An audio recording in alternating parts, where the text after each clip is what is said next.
30 days, if we got that in 30 days and they lasted 30 days, are we only saying there's only going to be like minimal damage? Does this not hold these companies back from making big decisions? I think it's minimum. I mean, I'll be in Detroit, tomorrow. I think ultimately right now in terms of GM, Ford, it's very contained in terms of the impact. Now, I think when you look at Tesla, that's probably the one that's least impacted, especially given their supply chain. But our view is here, bark worse than the bite, whether it's on the auto side, and I continue to view on the China side, even on chips, even though that's pressuring names like NVIDIA and others.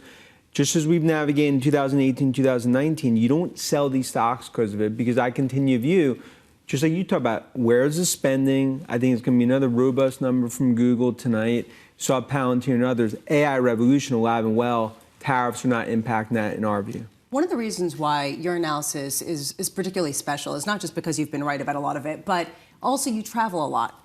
You talk to people. You see the sentiment. Has there been, even in the past couple days, any sort of shift in the optimism because of the uncertainty? Yeah, I think less about like in terms of Mexico and what we're seeing in Canada. It's from a China tariff perspective combined with DeepSeek. I think there was just general, maybe a little more agita in terms of what that means in terms of U.S.-China cold tech war, tariffs, what the next step is.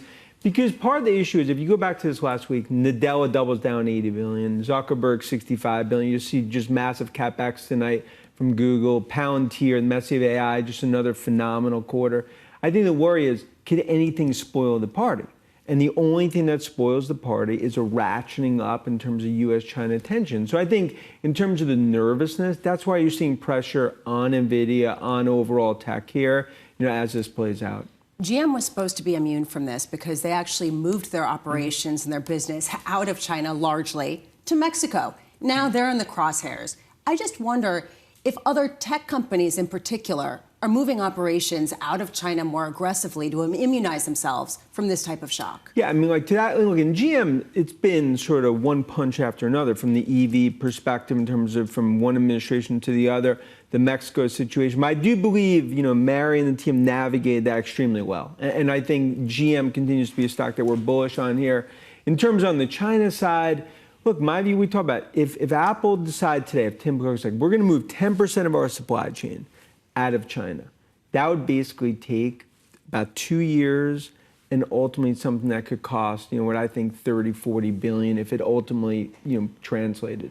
The point is that it's always easier said than done. And I think that's the conundrum, because the reality is, like, when you look at Apple, you look at Tesla, that's why Cook, Musk, 10% politician, 90% CEOs. Let's talk about Elon Musk and the closeness to the administration. We've talked about the benefits of that closeness and what it could mean, the halo effect, as you've talked about, over Tesla. Foreign nations are starting to see this as a potential pressure point. We saw that from a Canadian province in the last 24 hours, threatening to cancel a Starlink contract. Is it a benefit or not? Yeah, look, there are definitely offsets, as we've talked about, but the gold at the end of the rainbow is autonomous. I mean, autonomous, we think that that's worth $1 trillion. In terms of that to the Tesla story, I think as you get a federal framework, and I think this is key in terms of the Trump administration, that's the path for growth. In terms of what I view as generational growth for Tesla. So Musk, he's someone that's, look, he's not going to ultimately peel back, right? So he's going to continue going down this direction.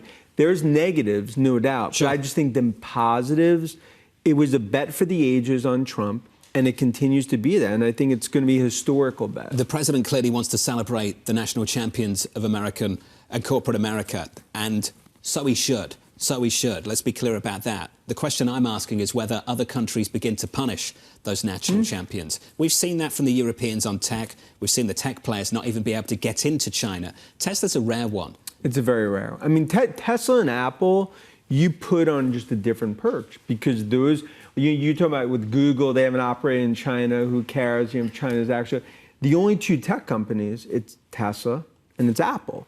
And that's why that's the tightrope, right? Because for Musk, and that's also why even when it comes down to TikTok, and we continue to think Musk or Ellison is probably in the front runners in terms of what potentially is that asset sale.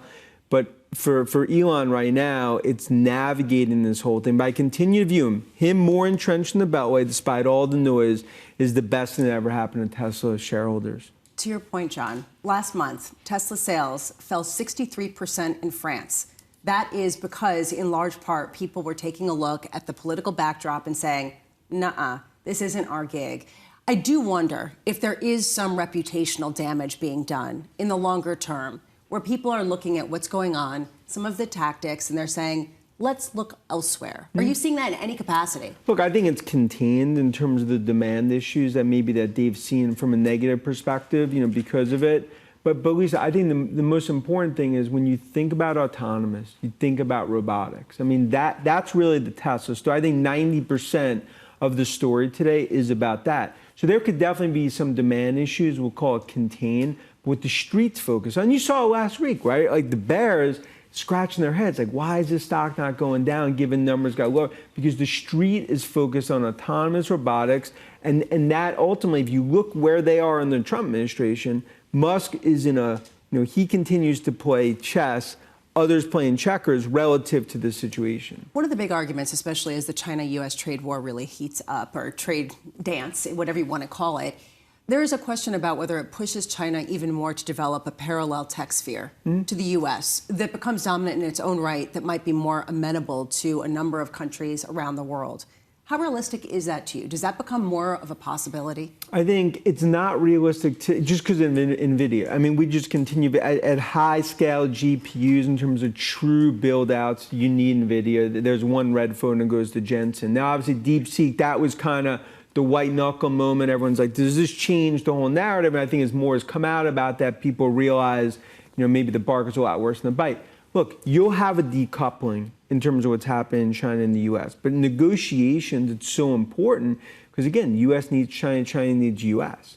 And I think that's why it's very, very important, especially when it comes to chips, that this could be a decoupling but not get in the way of what I view as a generational tech environment in terms of, what we see with AI. NVIDIA, monster run-up over the last few years. Got to say that up front. But 22% drawdown in the past few months. Why hasn't that stock recovered? We had a week, we worked out that DeepSeek is maybe not what people thought it was. And here we are, we're still rolling over. Yeah. Why? And I think that there's a few reasons. One, it's just like Microsoft has, Apple, they've sold even after, I think, better than feared numbers. I think there's worries just in general about, can they continue to sustain it? If any little thing happens, fly in the ointment, stock gets crushed. So you've seen a little bit of a risk off, but look, I just continue to view it 6-9 months from now. We look back at this as a golden buying opportunity, not the time where there's something structurally wrong and numbers don't. Or we've just found better vehicles to play the theme, which is Palantir. But to that point, that's why you look at again if you look at that Palantir quarter, they could print that press release off, put it in the Louvre in terms of just how strong it was, and it shows what they're doing in terms of Palantir is, I believe, one of the best plays in AI.